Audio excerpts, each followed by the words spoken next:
guys. Welcome to the Snooze Bureau, where bureaucracy is gentle, reports are irrelevant, and sleeping on the job is highly encouraged. Tonight we're stepping into one of the quietest, slowest, and most overlooked corners of the airport, the lost and found office. So, before you get comfortable, take a moment to like the video and subscribe. Also, let me know in the comments, where are you watching from and what time is it there? Now, dim the lights, maybe turn on a fan for that soft background hum, and let's ease into tonight's journey together. You arrive 3 minutes late, but no one notices. That's one of the perks of working in the room where time has decided to take a permanent nap. The hallway that leads to the lost and found office is already too quiet for this early in the day. Your footsteps echo off the linoleum tiles like a polite but firm reminder that yes, you did in cold fact choose this job. Your coffee is cold, not room temperature, airport terminal cold.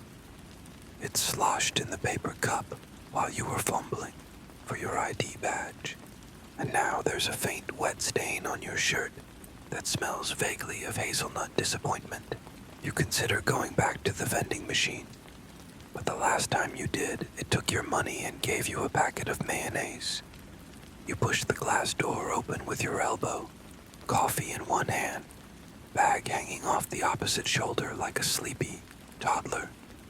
The room welcomes you with exactly what you expect. Mild fluorescent lighting, a wall of metal lockers, one broken swivel chair, and a powerful scent of recently sanitized doorknobs. You pause for a second. The silence here isn't empty. It's dense, like a pillow fort of nothingness. You inhale. It smells like plastic wrapping, old umbrellas, and mystery. Your desk is tucked in the far right corner, behind a short stack of donated suitcases that never found their forever homes. You named one of them Terrence. You don't know why. He just looks like a Terrence. The clipboard with the daily intake sheet is already sitting neatly in your chair, as if placed by the ghost of a former employee who still really cares about documentation. You sit. The chair wobbles with the kind of groan that suggests it would very much like to retire, thank you. Your first task, process intake, flight 837, gate D14, which is exactly as glamorous as it sounds. You wheel over the intake crate, a gray plastic tub with a piece of masking tape labeled "Very Lost Stuff" in someone's elegant but deeply worried handwriting. Inside, one neon green scarf that smells faintly of coconut oil and frustration. A pair of prescription glasses, taped in the middle, Harry Potter style. Passport from a country you didn't know existed until now. You Google it. It does exist. Barely. And inexplicably, a rubber chicken wearing a tiny crown. You log each item in the spreadsheet with slow, rhythmic typing. It feels like you're filling out an ancient scroll. You pause at the rubber chicken, then type, toy, possibly ceremonial.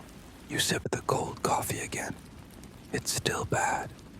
On the far wall is a shelf labeled unclaimed for 60 plus days. You glance at it like you might glance at an ex at a grocery store. Brief eye contact, muted judgment. Moving on. The intercom buzzes softly, just once, as if sneezing. No one speaks. Somewhere in the ceiling, something rattles. You decide it's a duct. Definitely a duct. Not a small animal considering full-time residency.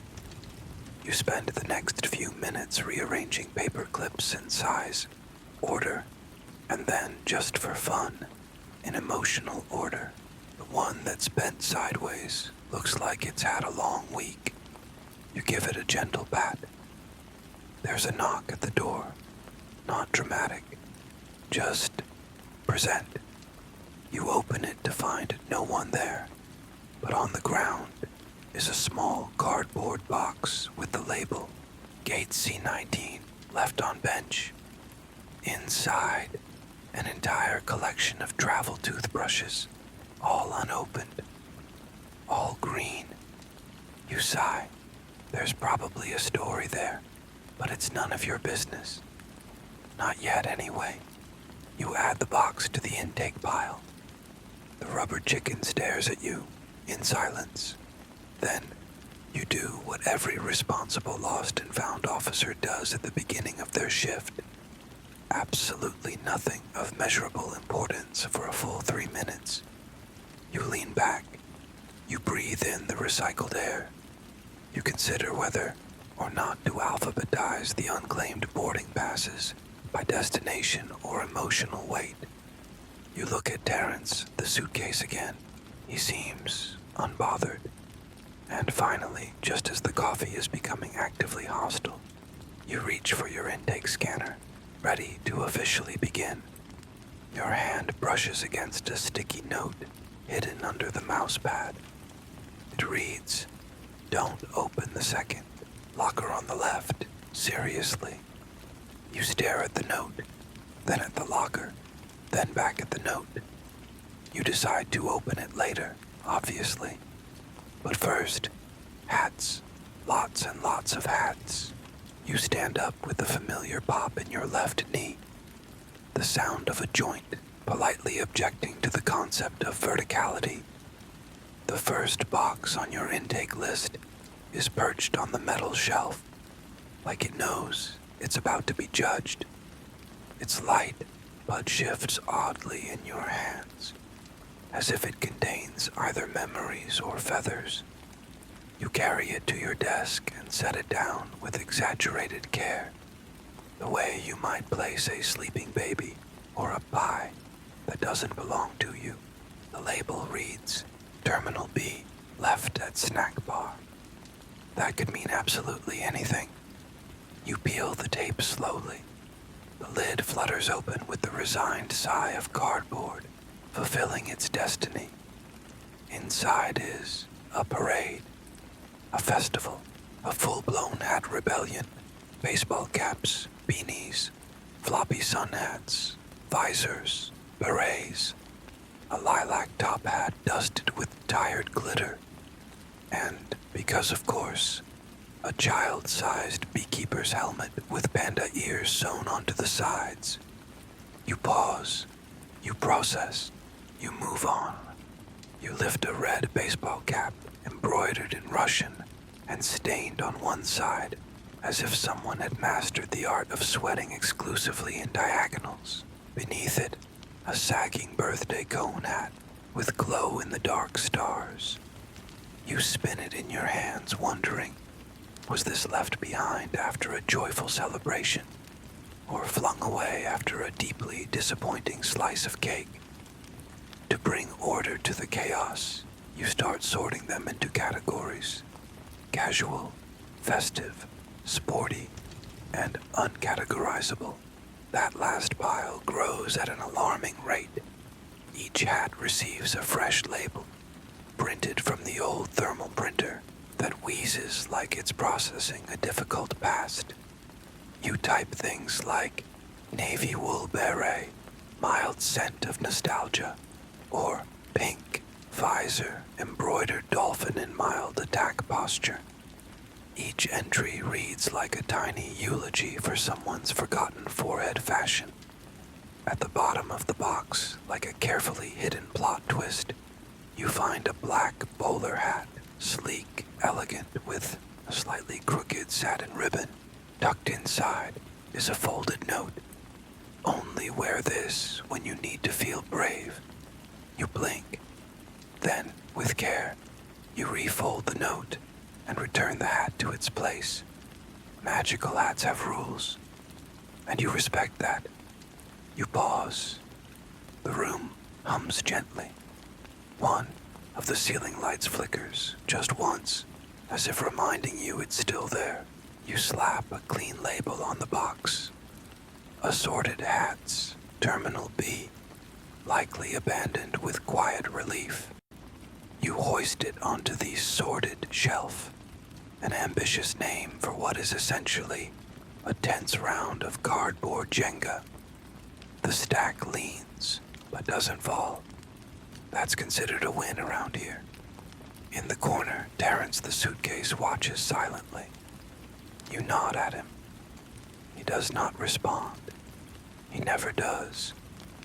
You scribble a quick note in your personal notebook. Found a magical bravery hat, not for everyday use. Then you stare at the wall for just long enough to forget what time is.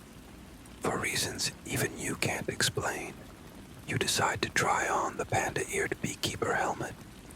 It fits. Of course it fits.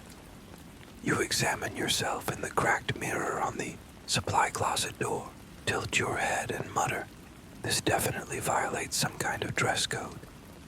But no one walks in. No one ever does. It's just you, the hats, and your own mildly questionable decisions. You return to the computer to finish logging the rest of the box, now sprinkled with glitter from the lilac top hat. You blow gently at the keyboard, but the glitter clings, like it's unionizing. Somewhere out in the airport, a baggage cart squeaks by, muted by thick walls and emotional distance. But in here, it's just you, one unstable chair, and a collection of headwear that holds more stories than most novels.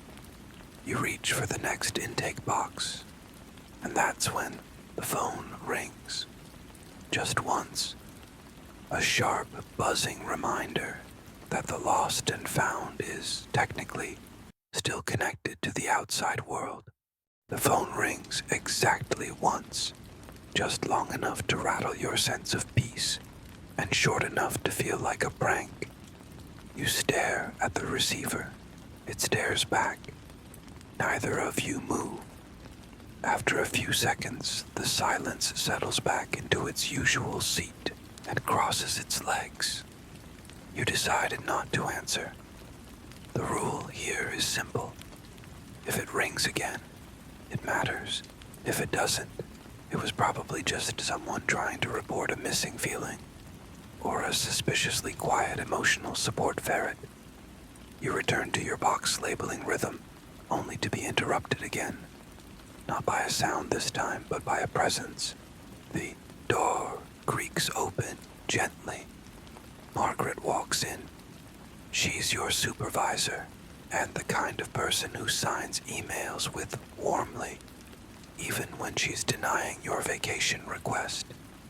Margaret is carrying a Tupperware of something she insists is banana bread, though it has the exact consistency of recycled bath mats.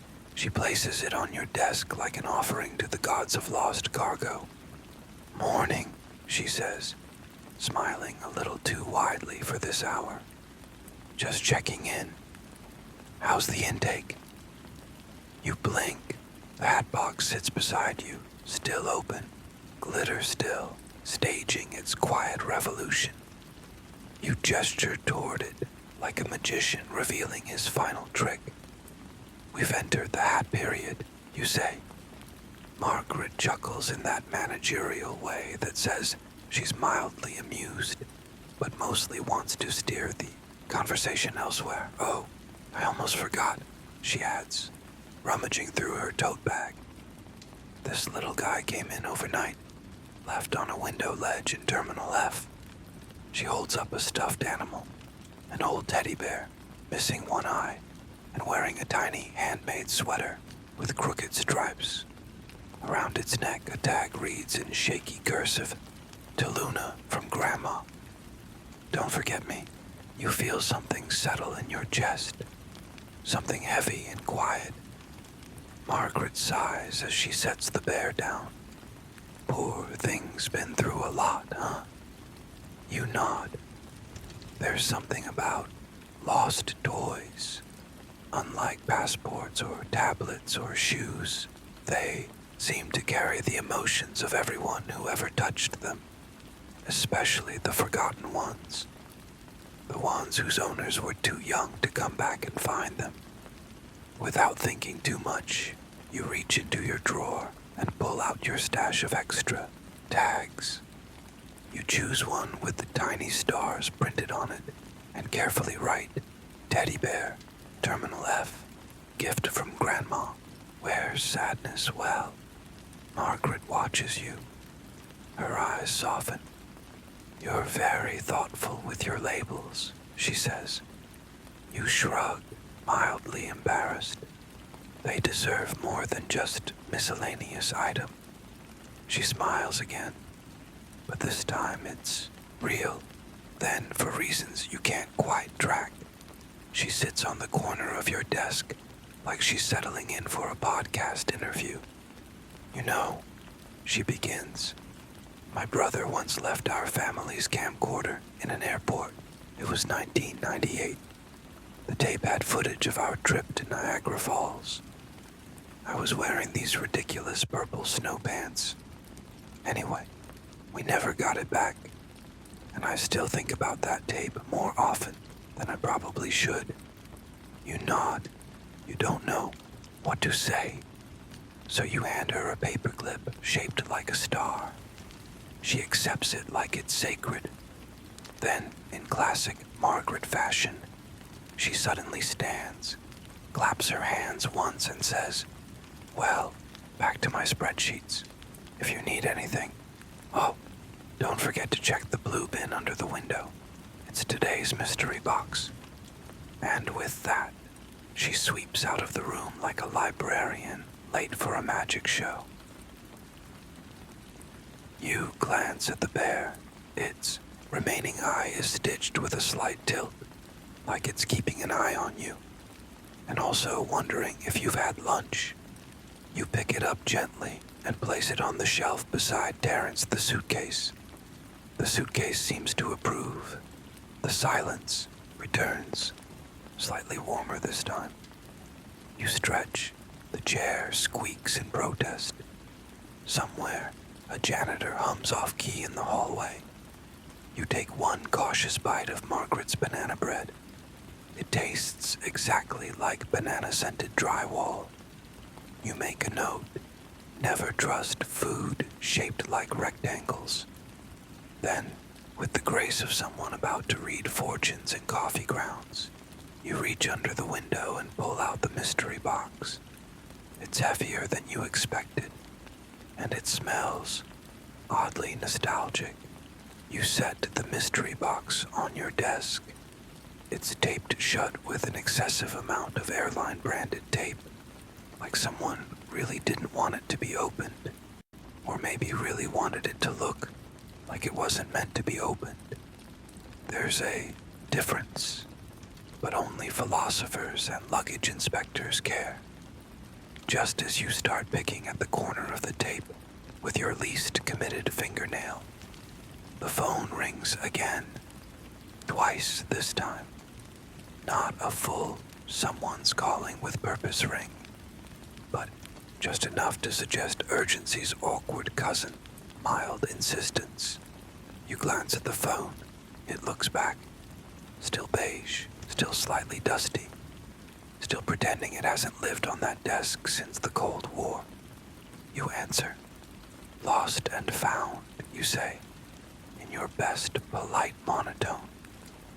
There's a moment of silence on the other end, filled only by faint static and the sound of someone adjusting the receiver on their cheek. Then, finally, a voice. Yes. Hello. I believe I lost a pair of socks.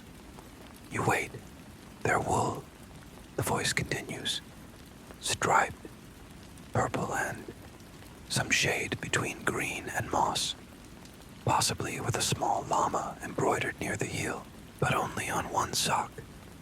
You blink. Terminal, you ask. There's a pause.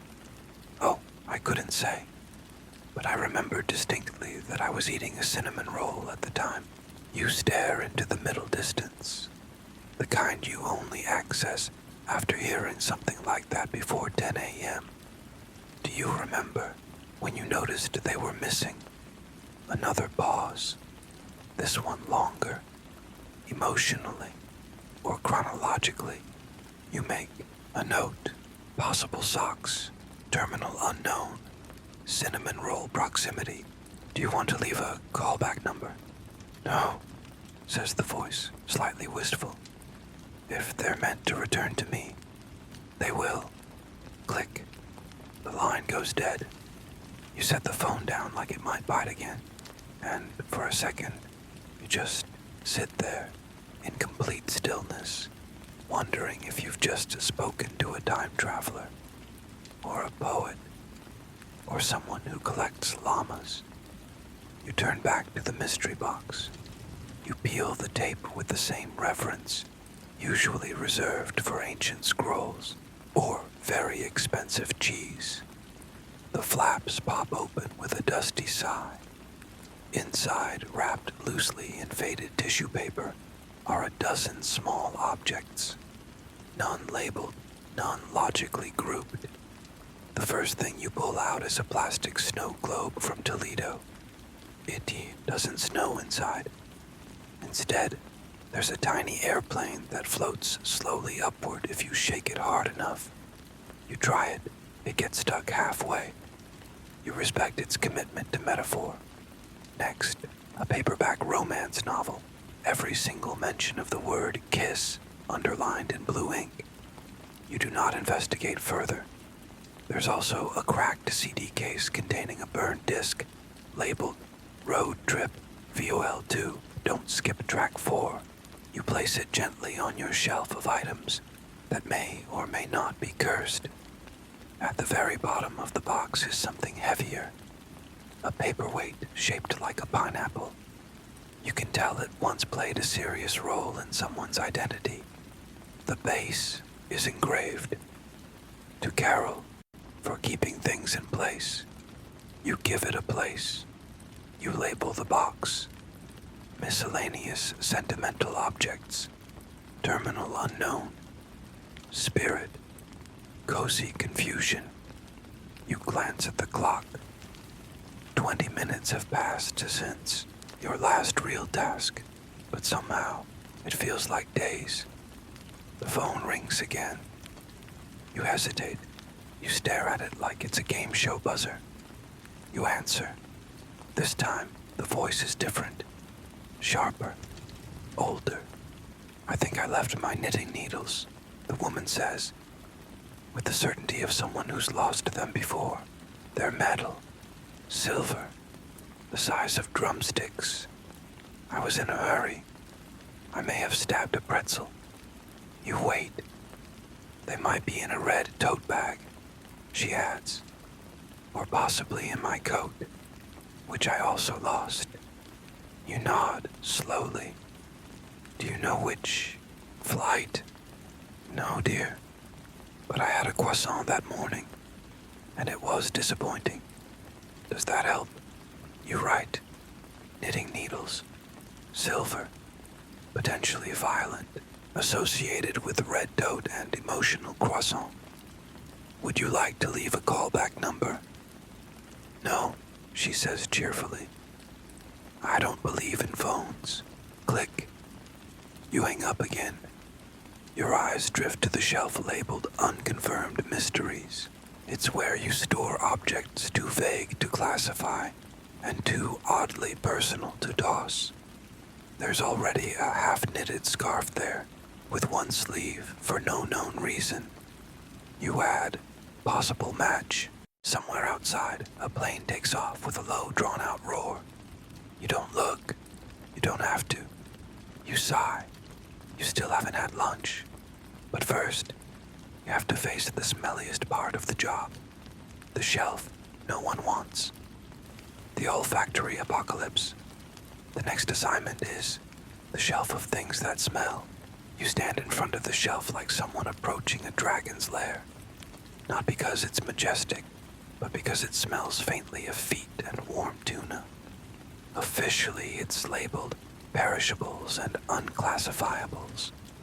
Unofficially, everyone just calls it the shelf. No one says it twice. No one makes direct eye contact with it, and absolutely no one volunteers to clean it. Today, unfortunately, it's your turn. You roll over the portable cart lined with wax paper, rubber gloves, and a polite sticky note that reads, "Do not breathe through nose. Love, Brian." Brian doesn't work here anymore. Rumor says he smelled something that changed him forever, and now lives in a lighthouse in Maine. The first item is a fogged-up Tupperware container that looks like it's hiding from the world. You lift the lid with a gloved hand and instantly regret every decision you've ever made. Inside is what once may have been pasta. It has since evolved. There are visible ecosystems forming. You close it. Label, pasta formerly. Terminal C. Status, sentient. Next, a brown paper bag, partially fused to itself. A note on the outside reads, "Dad's lunch," with a tiny, sad face. You don't open it. You label it, "Emotional lunch, do not disturb." Then a banana. Not a new banana. Not a, "Maybe I can salvage this in a smoothie" banana. This banana is philosophical. It has gone somewhere beyond ripeness and returned with wisdom. You nod at it solemnly and place it in the sealed biohazard bin. A quiet goodbye. Near the back you find a bundle of socks tied together with a shoelace, each one different. None of them clean. You consider calling the llama sock person to ask if they've upgraded to abstraction.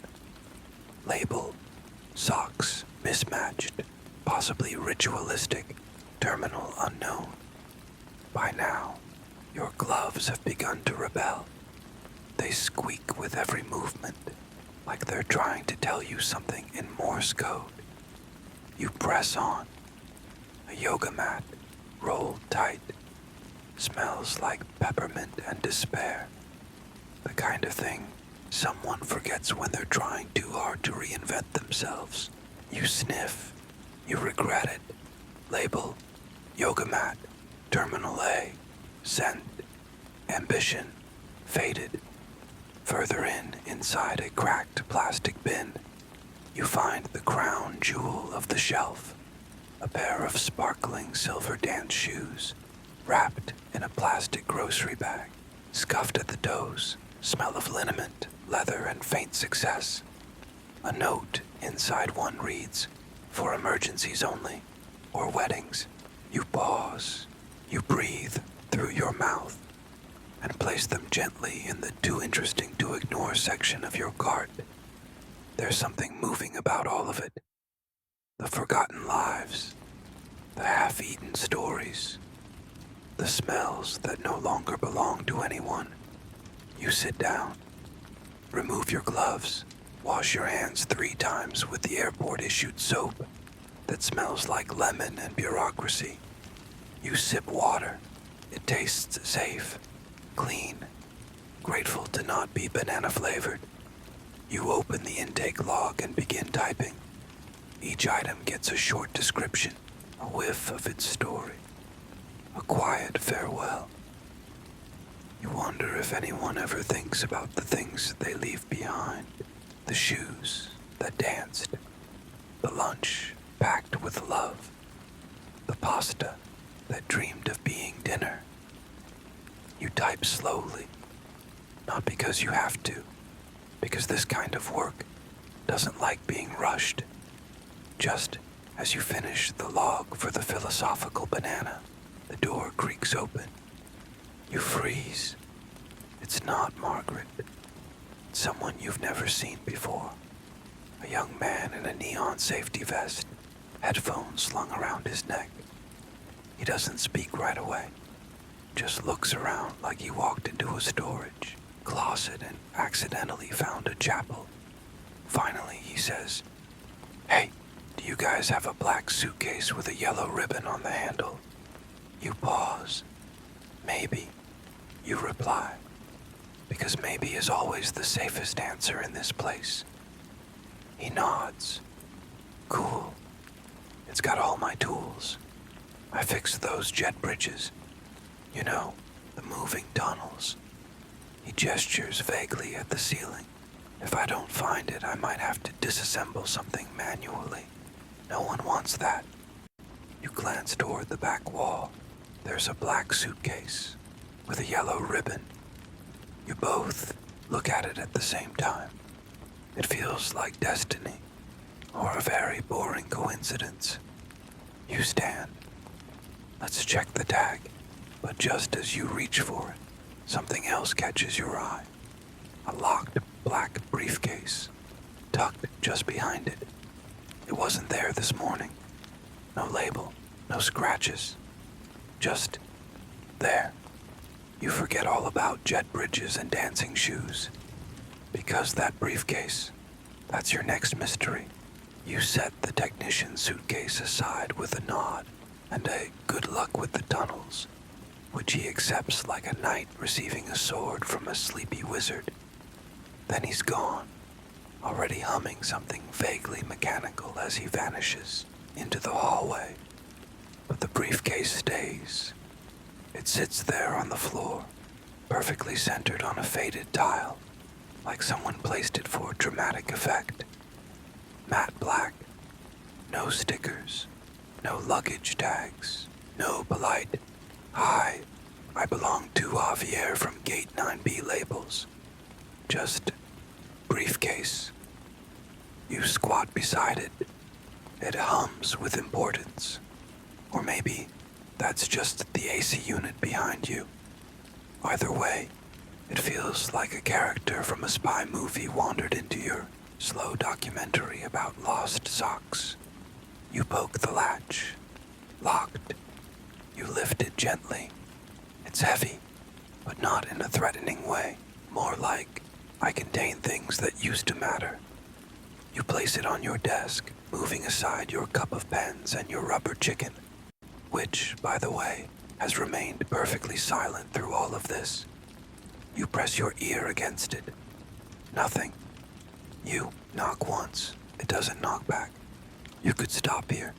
You probably should. But of course, you don't. Instead, you begin what you like to call your low-effort, possibly illegal opening protocol. Step 1. Rattle it gently, like a babysitter unsure if a toddler is asleep inside. No shifting, no rattling, no squish. Step 2. Hold it up to the window light. Maybe the heavens will help you see through solid plastic. They don't. But you feel clever for about 5 seconds. Step 3. Try the 3 most common suitcase combinations. Here's your 1 to 23, 1 month. No luck. Of course not. This briefcase clearly has standards. You lean back in your chair, which groans like it's tired of your antics. You look at the briefcase. It looks back.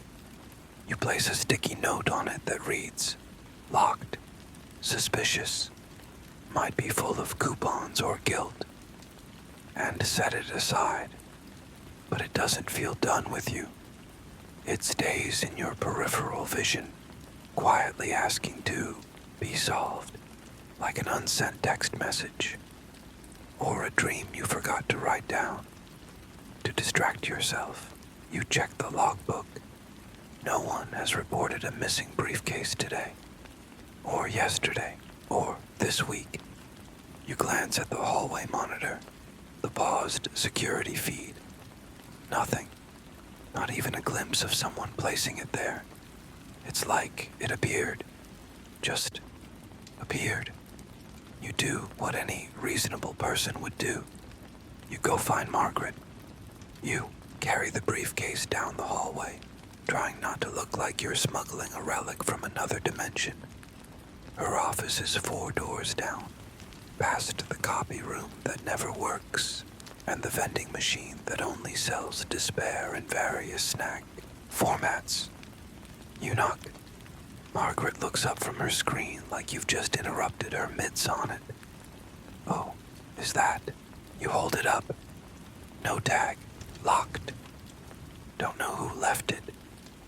She narrows her eyes. Did it click when you moved it? You blink. Click. Click. She repeats, now standing. Like a spy suitcase, or something from a heist. You sigh. Margaret. It's probably full of napkins and broken chargers. Or, she whispers, government secrets. You both stare at it. Then she does what she always does. Hands you a form, smiles, and says, well, if no one claims it in 30 days, we'll, I don't know, donate it to mystery. Back at your desk, the briefcase goes on the pending drama shelf next to the old radio and the unclaimed wedding guest book. You check the time. The afternoon is melting into evening. You realize you haven't eaten anything today. Just one bite of banana drywall and 2 Tic Tacs you mistook for mints. You dig into your bag and pull out a long-forgotten bag of mini Bovilio crackers. They're stale, but determined. You chew thoughtfully, gazing at the briefcase, wondering what's inside. Probably documents, probably socks, probably nothing. And just when you're about to let it go, there's a knock on the door.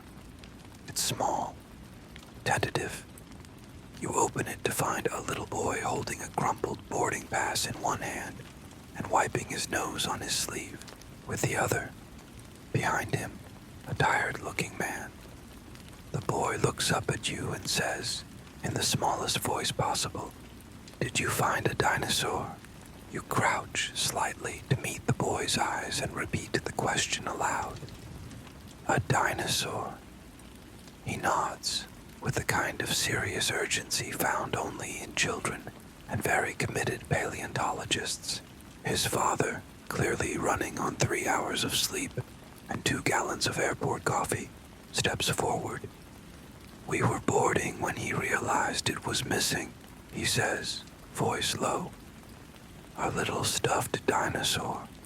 Green. Wears a red cape. Goes by the name Captain Roar." You don't answer right away. You're mentally scanning through the piles of stuffed animals currently living in bin 42C, also known as the Emotional Support Zoo. You gesture for them to come in. The boy walks quietly, sniffles once, and then stands on tiptoes, eyes sweeping the room like a miniature detective on a mission. He spots the rubber chicken on your desk and freezes. "That's not him," he says gently, as if not wanting to hurt the chicken's feelings. You head straight to 42C. Inside, a unicorn with sparkly hooves, a bear missing a nose, a shark that looks oddly smug, but no dinosaur in sight. You dig deeper, and then, there it is. Green plush, red fabric, slightly flattened from being squished between a toy piano and what looks like a medieval puppet. "Captain Roar?" you ask, lifting it with the reverence of someone handling an ancient relic. The kid's face lights up like he's just been reunited with a long-lost relative. He rushes forward, hugs the dinosaur so tightly it visibly changes shape, and whispers something into its ear that sounds like, "We made it." His dad places a hand over his heart and mouths a silent thank you. You nod like it's no big deal, even though there's a warmth in your chest now. And not just from the weird office lighting. They sign the form. They leave. The boy doesn't let go of Captain Roar. You sit back down. It's officially lunchtime, or more accurately, the designated 27-minute window when no one is legally allowed to ask for your help, unless it involves fire or a ferret-related emergency. You pull out your old bag of mini Bovilio crackers. They're yellowed, chewy, and somehow philosophical. Each one tastes like memories of airport food courts and long layovers. You eat 3 while staring at a ceiling stain that looks suspiciously like Canada. Your thoughts wander. What does it mean to lose something and not know it's gone? What happens to dreams that fall out of pockets? You doodle a tiny dinosaur on your notepad. Beneath it, you write, Captain Roar, return to duty. For dessert, you attempt to microwave a cup of tea, but the microwave is still locked for safety reasons, ever since someone tried to heat up an aluminum curling medal. You return to your desk with lukewarm optimism and slightly warm water in a paper cup. You glance over at Terrence, the suitcase, still quiet, still stoic. You check on the locked briefcase, still suspicious, still silent. And then, something strange happens. You catch yourself, smiling, just a little. Because despite the smell shelf, the glitter keyboard, and the existential banana, this place isn't so bad. This room, this job, this quiet corner where forgotten things come to rest. You lean back. The chair creaks in protest, but holds. The rubber chicken watches. You watch the clock. Time passes the way it always does here. Sideways. Then the buzzer chirps. Not the phone, the wall buzzer. The one that only goes off when someone leaves something very large in a very inappropriate place. You sigh. You grab your clipboard. Say goodbye to your last piece of polvillo and head toward the hallway 17B because something or someone has just dropped off another mystery. And this one comes with shadows. You walk slowly down the corridor toward belt 17B, the way someone approaches a surprise they didn't ask for. The kind of surprise that wears a trench coat and avoids eye contact. Belt 17B is the conveyor belt nobody likes. It's tucked behind an industrial-sized vending machine and a door labeled Authorized Personnel Only, but like, who's checking? The lighting is always dimmer here, humming faintly. The floor has a subtle stickiness that suggests soda incidents and forgotten grapes. At the end of the corridor, you see it. A large cardboard box, half collapsed on one side, like it gave up halfway through trying to be important. Next to it stands Mike, part-time airport security. Mike always looks like he's mid-story, even when silent. Today he's chewing gum like it owes him rent. He points at the box with his thumb. This was just sitting here. No tag, no note, no movement. It's got a vibe. You look at the box. The box looks like it has seen things. Thanks, Mike. Yeah, he says, backing away for no reason. Hope it's not haunted. Again. You crouch and give it a gentle shake. Nothing. You lift a flap and peek inside.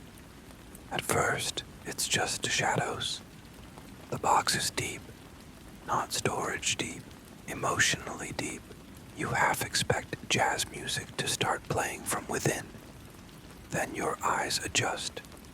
Books, dozens of them, all packed tightly, spines facing out, like someone loaded their personal library into a box and forgot where they left it.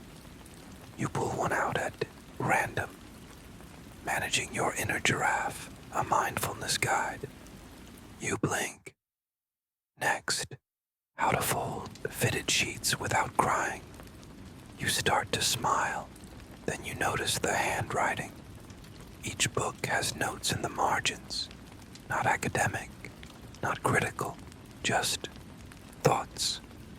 One says, "This chapter reminds me of my sister's driveway." Another, Page 83 made me hungry for no reason. Inside a book titled Soup as a Metaphor, there's a post-it that reads, "If I don't come back for these, it means I finally moved on, or got distracted by something shiny." You sit down on the cool tile floor next to the box and read for a while. Time feels optional here. The books are absurd, comforting, weirdly warm, like someone tried to write their way through confusion with equal parts humor and hope.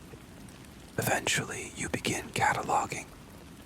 Box of annotated self-help books, terminal, unknown, scent, mild lavender, and misplaced sincerity. You seal the box again, pat it once, for emotional closure, and place it on the transport cart. Just before you turn to leave, something slips from between the pages of the giraffe. Book a photograph, faded but crisp. A beach, empty, cloudy. A single chair facing the water. On the back, scribbled in pen, "Remember to sit down more often." You hold it for a long moment, then gently place it back inside the book and close it. Back at your desk, the lights feel just a little warmer. The chair squeaks hello. The rubber chicken remains unmoved. Emotionally or physically, you write a note to yourself. Find more time to sit down, even if there's no beach. And just as you're about to take a breath, just one, the intake printer chirps again, that familiar squeal, like a tiny, panicked animal trying to spell something important in Morse code. You pull the paper. It's a form from Terminal A. Someone found a small pink diary, locked, pages glued shut. Of course they did. You glance at the locked briefcase on your shelf. Now it has company. The diary arrives in a padded envelope, hand-delivered by one of the newer janitors, Lucas, who still believes your office has secret passageways. He always knocks twice and whispers, "Incoming," like you're in a bunker, receiving classified intel. You thank him. He salutes. He leaves. You hold the envelope as if it's warm. It isn't, but it feels like it should be. Inside, the diary is nestled like a sleeping kitten that's been through something. Small, bubblegum pink, with a tiny heart-shaped lock. No key. The kind of diary that practically whispers third grade and unfinished sentences. It smells like pencil shavings and forgotten birthday cake. You place it on your desk next to the locked briefcase and the photo from the giraffe book. The emotional gravity in that corner is getting stronger by the hour. It's starting to feel like a shrine to the power of maybe. You flip the diary over and notice something strange. Each page is sealed shut, not torn, not sticky, glued, deliberately, almost lovingly, as if someone wrote something, changed their mind, and decided to keep it hidden, but not destroyed. You briefly consider using the steam from your lukewarm tea to loosen the pages, but then remember the time you accidentally rehydrated a bag of dried peas and ended up with disappointment and mush. So instead, you log it. Pink heart lock diary, Terminal A, pages sealed, possibly ceremonial. You place it gently on the bending shelf, right between the unverified musical snow globe and the Rubik's Cube stuck on all yellow. And for no particular reason, you sigh. You glance around the room. Everything here is, maybe, a pause. A waiting room for objects trying to remember why they mattered. You decide to take a short break, not the scheduled kind. The unscheduled, spontaneous, slightly rebellious kind. The kind that involves a hallway stroll and exactly 4 minutes of doing nothing at all. You take the long route to the vending machine, the one that occasionally pretends to accept coins. On the way, you pass Gate D, where an elderly woman is telling a very patient airline employee about a casserole she once made during a lightning storm. You nod respectfully. The vending machine accepts your third coin with the arrogance of royalty, granting a single wish. You receive a small bag of cheese crackers that taste like ambition and airport carpet. Back at your desk, you sit slowly. The chair sighs beneath you. The air hums quietly. And just as you're about to bite into your snack, the next intake box arrives. No knock, no note, just sitting outside your door. You open it and find a single book, a cookbook to be precise. But as you flip through it, you realize every recipe has been overwritten, not erased, replaced. Each recipe has been transformed into a personal movie review, and not of recent releases. These are deep cuts, obscure dramas, bizarre rom-coms, forgotten animated shorts from the late 90s. You read a recipe for lentil stew that simply says, emotionally uneven. Cast was charming, but the third act lacked weight. You turn another page. Fudge brownies, directed by someone clearly working through their parents' divorce. You laugh genuinely. You log it carefully. Cookbook repurposed as movie review journal, Terminal B. Genre, edible criticism. You place it beside the dinosaur sketch on your desk. Now, the day feels lighter. The cheese crackers help. Sort of. Outside the window, a plane lifts into the sky in perfect silence. You imagine everyone on board has left something behind. A charger, a scarf, a version of themselves. The phone rings. You answer. There's static at first, then a voice. Calm, slow. Hi. I lost a radio. I think it talks to me. You glance at the ancient radio on your shelf. Of course it's about the radio. You smile softly. Let's talk about that, you say. You lean back in your chair, phone still in hand. The mysterious voice drifting through the static like fog through an open window. Yes, the caller says. It was a radio. Black. Old. With one of those twisty knobs that never quite stops. Turning, you glance at the shelf. There it is. A dusty little box of chrome and attitude. The dial is stuck between two dead frequencies, long gone since the Cold War. And yet, every now and then, it hums. Softly. Like it remembers a song. What makes you think it talks to you? You ask, gently. The voice pauses. Well, they say, one day it just started playing this really specific song I hadn't heard since I was 12. And every time I turned the dial, it went right back to that song. Like it knew. You look at the radio. It doesn't move. You nod, mostly to yourself. I think I've got it. Want to come pick it up? No, the voice replies. Not yet. I think I just needed to know it was safe. Click. You don't hang up right away. You just listen to the silence for a few seconds, then place the receiver down with the kind of reverence usually reserved for porcelain teacups or long-lost dreams. You write a new sticky note for the radio. Emotional attachment confirmed, on hold, possibly enchanted. Then you turn back to the cookbook. The day has already slipped into its soft middle stretch, the part where time gets fuzzy around the edges. and everything smells faintly of polyester and reheated rice. You flip through the annotated recipes again. The pages are thick, smudged with pen ink, and maybe a bit of gravy. Whoever rewrote these wasn't just creative, they were committed. Every recipe is a strange little cinematic review.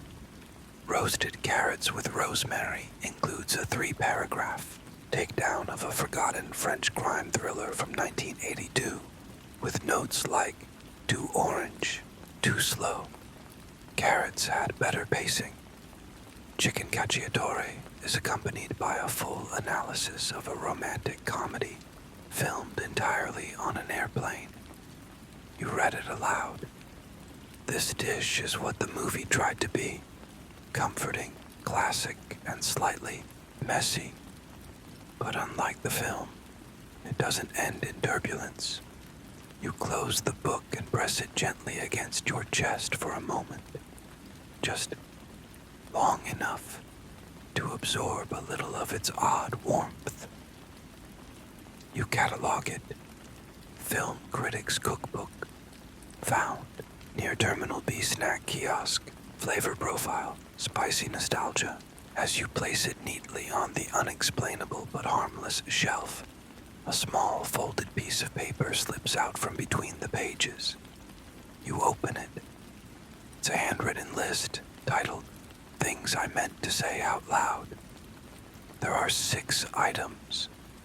I like your laugh, especially when it surprises you. That movie wasn't good, but it meant something. I never learned how to use a can opener properly. I'm still trying. I hope you're doing okay. Thanks for reading. You stare at the list longer than necessary. Then you fold it back carefully and tuck it into the book, like planting a seed that might grow later. You feel the air shift, not dramatically, just a whisper, like the room itself exhaled. Your chair squeaks as you shift, faithful in its disapproval. Then you hear it, a soft sound, coming from the radio. A click, then a voice, not the caller, not a station, just a voice, soft, like a bedtime story told through a wool sweater. Item received, it says, and then silence. You stare at the radio. It remains quiet. You tap the dial. Nothing changes. You say to no one in particular, right, cool, that's fine. You jot down in your notebook, radio possibly alive, monitoring behavior, no sudden movements. You take a sip of your now cold tea and make peace with the fact that everything in this office is either lukewarm or quietly strange. The lights, the air is still. You reach for the next intake crate. And what do you find? A mirror, wrapped in newspaper, with your name on it. At first, you think it's a mistake. You double-check the tag. But no, your name is there, written in sharp, confident letters that don't match any handwriting you recognize. The mirror is wrapped carefully in old travel sections of the newspaper, like someone was trying to protect it from scratches, and maybe from current events too. You unwrap it slowly. The glass is oval, framed in a delicate rim of faded gold plastic, pretending to be antique. It's not particularly large, about the size of a dinner plate, but something about it feels intentional. You tilt it just slightly, and there it is, a sandwich, not behind you, not on your desk, but inside the mirror. Grilled cheese, cut diagonally, perfectly toasted with golden edges and a bit of cheese trying to escape, like it can't believe its own luck. The kind of sandwich people dream about but never quite manage to recreate. You blink, the sandwich vanishes, replaced, inexplicably, by a ham and mustard on rye, perfectly sliced. You spin in your chair. There's no food in the room. None. You're certain now. The mirror is making this up. You hold it closer. The ham sandwich fades, and now it's a club sandwich, stacked high with one of those little colored toothpicks, holding it together like a flag on a meat mountain. You turn the mirror sideways. Now it's peanut butter and jelly. You place the mirror gently on your desk and lean back. This is fine, completely normal. You label it oval mirror, found outside Terminal E, may project sandwich-based hallucinations, and just below that, possibly daunting. You pause, then you whisper to the mirror, tomato basil on ciabatta. No response. The grilled cheese returns. You sigh and place the mirror beside the briefcase, the diary, the cookbook, and the photograph. That side of the room is starting to feel less like a shelf and more like a small, benevolent cult. You stand and stretch. The hallway motion sensor flickers on, casting a soft glow into your office. It's that time of day again. The liminal hour when the light shifts color and the carpet starts to smell like nothing and everything all at once. You think about taking a walk. Instead, you pace 3 circles near the file cabinet, which almost counts. Back at your desk, the next intake form is waiting. This one's handwritten. Odd. Most come printed or scribbled by a tired gate agent. But this is neat. Blue ink. 3 lines. Found. Small bundle of keys on a shoelace. Left on top of vending machine. Thought someone might miss them. They jingled in a sad way. You smile. You check the bin marked keys, unattached to reality, and find the bundle. 6 keys of various shapes and colors, all tied together with a single fraying shoelace. You shake them gently. They do, in fact, jingle in a sad way. You place them on the desk next to the dinosaur drawing and start noting the details. 1 key is shaped like a heart. 1 says pool in faded red letters. 1 is so rusted it looks like it belongs in a museum. And just when you think the day can't get any weirder, the radio clicks. You freeze. A different voice this time. Male. Older. Fuzzy.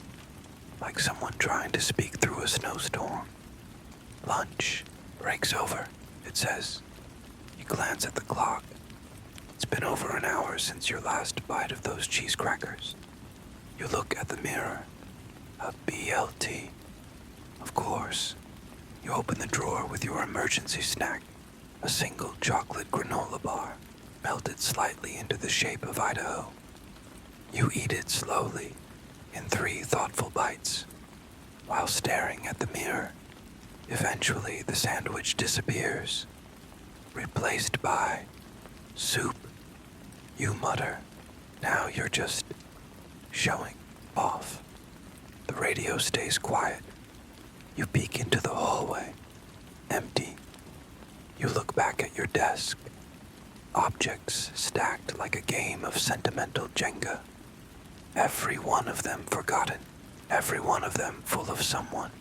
You make a note in your personal log. Today, briefcase, diary, giraffe book, talking radio, annotated cookbook, mirror of sandwiches, jingling keys, emotional status, holding.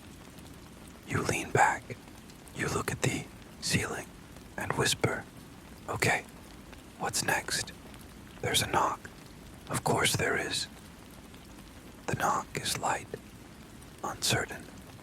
The kind of knock you use when you're not sure if it's a door, a person, or a vending machine with really good boundaries.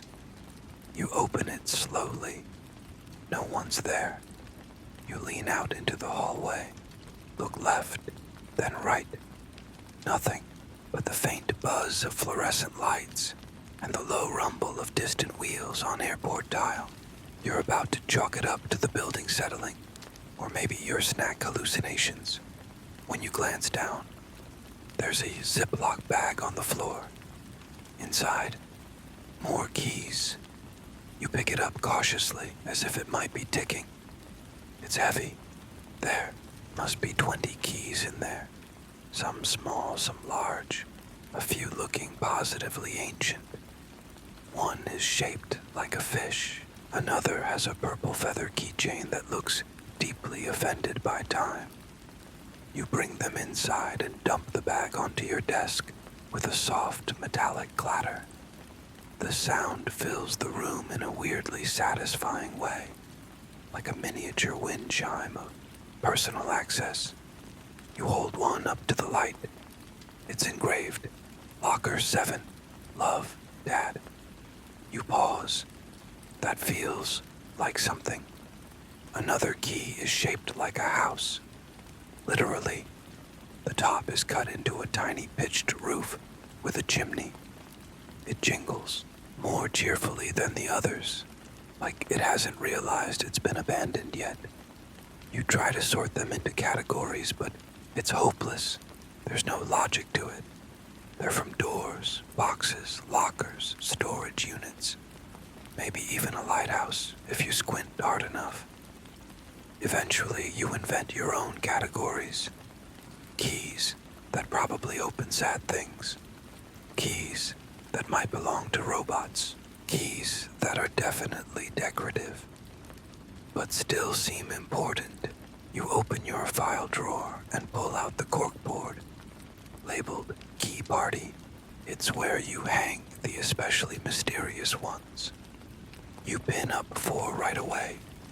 The fish, the feather, the one that says do not duplicate, which naturally makes you want to, and one that simply has a smiley face drawn on it in fading red Sharpie. You log the find. Assorted keys, unknown origin, dropped anonymously. Emotional weight, varied. You stare at them for a moment. You wonder how many people out there are still trying to open something they've already forgotten about. You look down at the leftovers, the ones that didn't make the corkboard.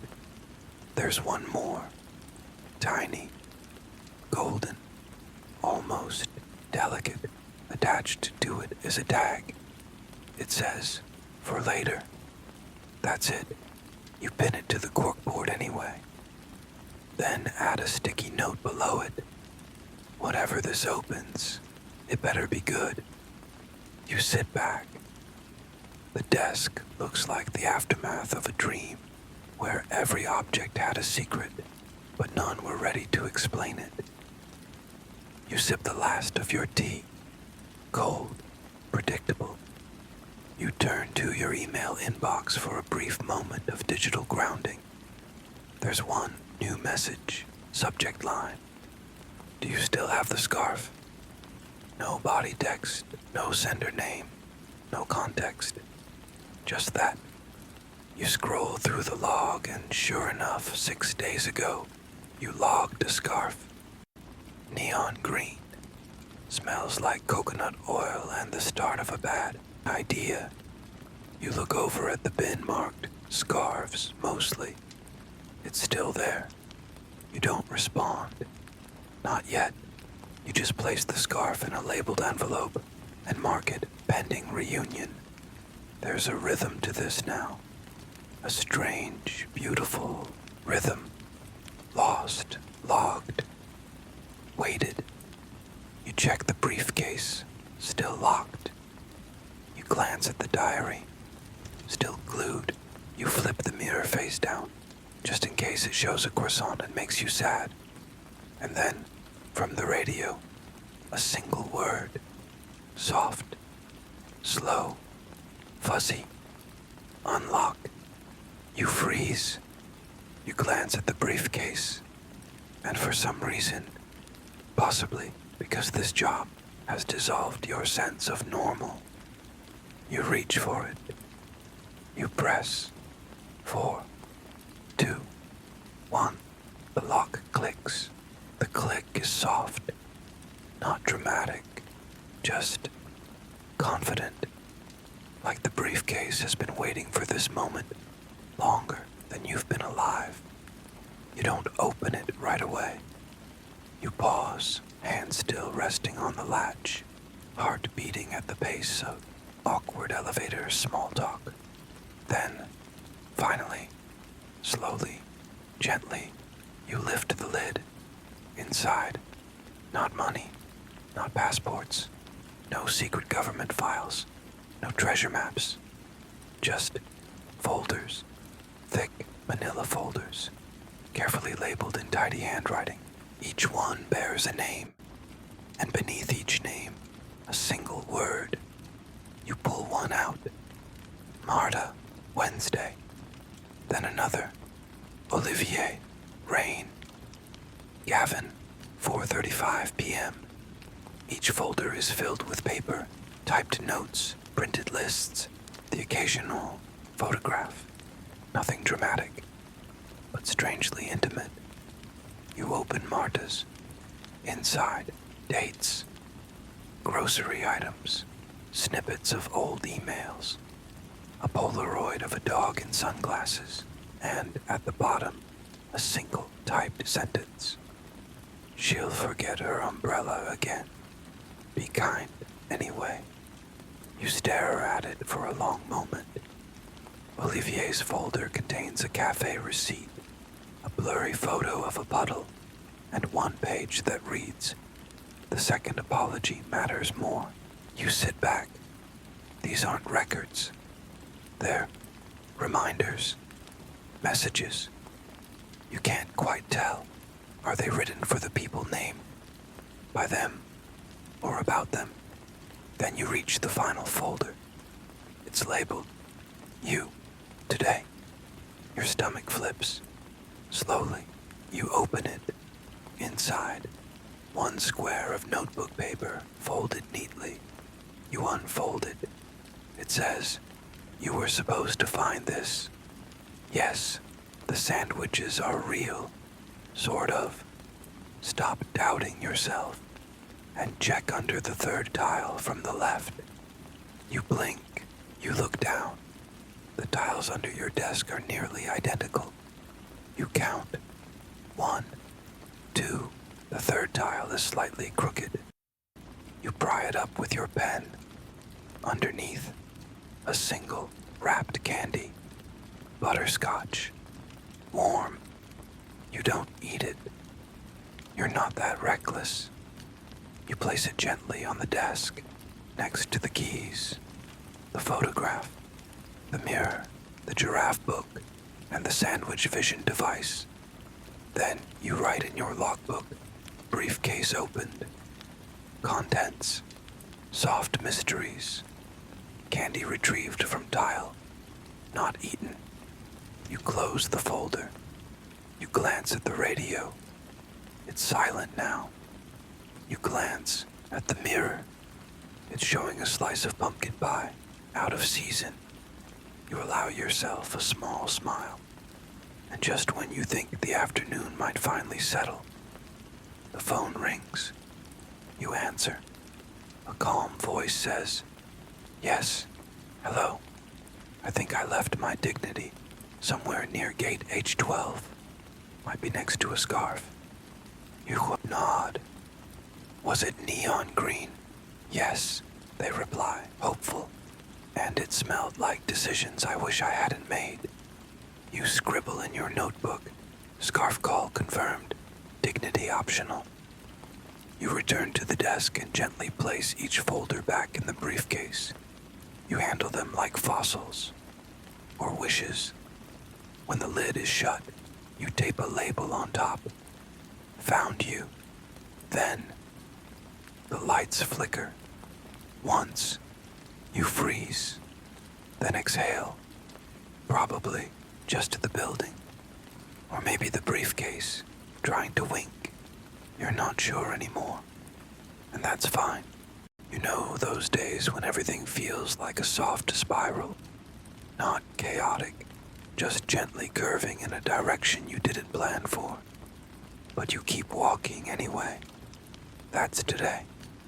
And so, with the briefcase now labeled, sealed, and slightly radiating calm mystery, you turn your attention back to the other loose ends piling up on your desk, like emotionally charged laundry, namely, the keys, the jingling ones, the feathered ones, the shoelace-bound ones, and that tiny golden key labeled for later, still staring at you like a quiet dare. You decide it's time to tackle the key cabinet. Now, the key cabinet is not technically a cabinet. It's a series of hooks nailed to a corkboard, each one labeled with an emotion, a fruit, or, in one case, why not? Whoever designed it clearly wasn't big on structure or sobriety. You grab a handful of keys and start assigning them. The house-shaped one with the squeaky jingle goes. Under hopeful, the one with the half-melted plastic head. Regret, that large rusty one shaped like a boat anchor. You hang it under very specific door. You pause with the feather keychain in your hand. It looks like it once belonged to someone who called their car sheep and sang loudly while driving. You hang it under nostalgia, vehicle-related. Eventually, you sort through the whole pile, assigning each key to a spot that feels right, not necessarily is right. But then again, that's kind of the theme here. You get to the last one, the golden key, for later. You hesitate. There's no perfect place for it, so you don't hang it at all. You place it in your desk drawer, right next to your emergency backup tic-tacs, the doodle of Captain Roar, and the note about the mirror that shows soup when you're sad. You close the drawer with a soft thunk, and then you breathe. It's been a long day of short mysteries. You open the window just a crack, just enough for the air to shift. Outside smells like airplane fuel, and a little bit like hope. You don't hate it. Just then, Margaret appears in the doorway. She's holding something small wrapped in tissue paper, looking like someone who just remembered something important from childhood. "Look what came in," she says softly. "No note, no form, just this." She places it in your hands. You unwrap it slowly. It's a snow globe, but not the touristy kind. This one is handmade, maybe even homemade. Inside the globe, a tiny chair facing a tiny ocean under a tiny cloudy sky. You shake it gently. It snows in slow motion. The chair doesn't move. You stay quiet for a moment, then read the engraving on the wooden base. It says, "Sit down more, often." Your eyes drift to the photograph from earlier. The beach, the chair, the same cloudy sky. The note, "Remember to sit down more often." You look up. Margaret smiles. "Some things find their way back," she says, "even if they go missing for a while." You nod, and without thinking, you place the snow globe beside the photo. You arrange them gently, like puzzle pieces that didn't know they belonged together. The office is quiet again. The radio doesn't speak. The mirror is now showing a croissant, which is frankly just rude. You ignore it. You sit down, slowly, deliberately. You log the snow globe. Handmade. Returned without prompt. Matches lost photo. Message received. Then, in your notebook, you write, "Today, croissant mirror folder, marked, you. Radio said, unlock. Keys, found memories unfiled. chair in snow. You look around the room. It's cluttered, quiet, strange, comforting. You think, maybe this isn't just a lost and found office. Maybe it's more like a museum of might-have-beens. And maybe, just maybe, you're the curator of small second chances. The clock ticks. The sky darkens. One more box sits in the hallway, waiting. You're not done yet, but you're closer. The hallway is dim now. That late shift quiet has settled in. The kind of quiet that isn't about silence, but softness. The vending machines hum lower. The floor polish from earlier has dried into a dull, respectful sheen. Even the fluorescent lights seem to have agreed not to try too hard. And there it is, the final box, small, light, marked in black marker with a single word. Maybe you carry it into your office like it might start talking. It doesn't. You place it on your desk and open it slowly, expecting, well, nothing in particular. You've stopped expecting things. That's part of the rhythm now. Inside it is an umbrella, clear plastic, black handle, and a pink ribbon tied near the middle of the frame. It's spotless, no tags, no scratches. Like it's never been used, yet somehow carries the weight of a dozen rainy afternoons. You lift it gently, and as you open it, the mirror across the room flashes a hot bowl of soup. The radio clicks once, the lights flicker, then settle. It's as if the umbrella politely knocked on the universe's door and was told, "Come in, we've been expecting you." You spin it once, letting it catch the office light, then you see it, etched faintly into the handle. For when you're not sure where you're going, but know you can't stay here, you pause, then close the umbrella gently and place it in the corner by the door, as if someone might walk in at any moment and need it. You lock it, clear umbrella, no owner, engraved message, possibly meant for someone who hasn't arrived yet. Then, in your notebook, you add, "Rain not required." You take one last slow lap around the room. The folders in the briefcase are neatly tucked away. The mirror now shows a grilled cheese. Feels like a full circle moment. The snow globe still rests beside the photo of the chair. Captain Roar is gone, but you remember his smile. You pause by the corkboard full of keys, dozens still waiting, and in your drawer, the tiny golden one still labeled "for later." You turn off the overhead light and leave on the small desk lamp, the one that casts a soft yellow pool over your cluttered sanctuary of almosts. You sit down. One last note, one last line, end of shift, everything's still here, including me. And then finally, you rest. And now, as everything settles, and the lights dim, and the chairs stop squeaking, you let your breath slow down.